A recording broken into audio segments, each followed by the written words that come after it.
themselves a, quote, sanctuary campus against ICE. Meanwhile, in Minneapolis, protesters there have been setting up roadblocks, checkpoints, barricading off streets, all in an attempt to keep ICE agents at bay. We are literally creating a place that we know who's coming and going in and out of our neighborhoods. In the middle of the road at 32nd and Cedar Avenue, a makeshift roadblock turned this intersection into a roundabout. Cars slowed as drivers noticed, some honked, others asked questions, and one man brought food for the people standing watch. But Minneapolis police stepped in, clearing the roadblock. Residents say the roadblock was necessary. We need to keep our neighbors safe, so we will be doing this again.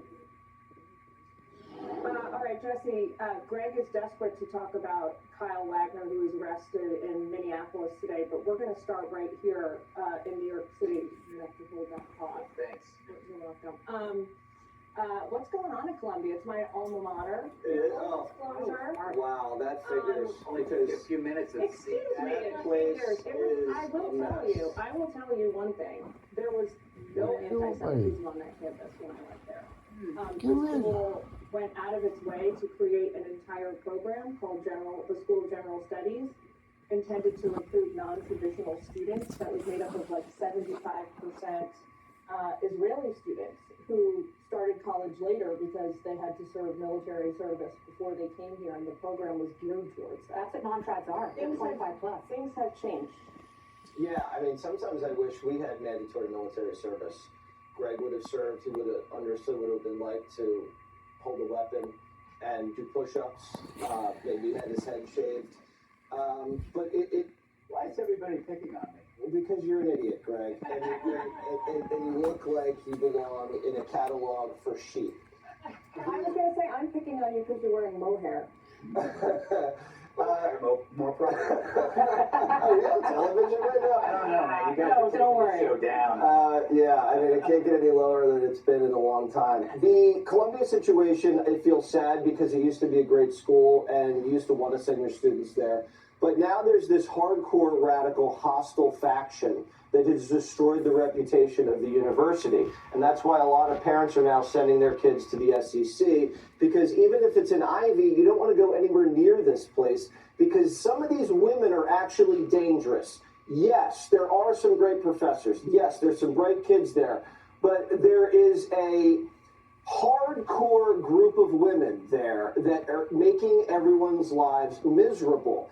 And I wish I could help them. I wish I had the time to help them. It's a big time commitment to sit them down and explain the definition of patriotism, what it's like to love another person. They don't love men. They don't love America. And these are lost souls. And sometimes I wish they could find Jesus. Sometimes I wish they had a boyfriend. Other times I'd maybe suggest exercise or having a drink. But these are things that we've now moved from an actual almost teetering into sending in the National Guard to hangers on. Now these are women that are playing dress up. This is a fantasy. They are now pretending to be Border Patrol agents. Because if you have a sanctuary city or a neighborhood, they're now enforcing a border and have checkpoints about who they can let in and who they can't let in. I don't think they understand the irony of what's going on, but it's become now a little pathetic. And I feel sorry for these people, which is why we're going to be taking our show on the road. Jesse Waters Primetime and going to Minneapolis come on. next week. Come on. Wonderful. Why don't you believe me? No, I do, but you're supposed to only promo yourself in the last block. Oh, no, we promote ourselves constantly in the show. Kaylee, what do you make about these sort of, I mean, I hesitate to call them vigilante, right? Because that infers some kind of violence. I don't know what these people who are setting up the barricades are doing, but it is certainly a more aggressive tactic, more in line with things that we saw in Seattle. It is, yeah. You're in good company. I went to Harvard Law School, so we've had our fair share of protests. Still our fair share of acrimony with the Legally blonde, based on your experience. Ooh, I'll take that. But look, what I make of it is this: the left has a problem. I think conventional wisdom is that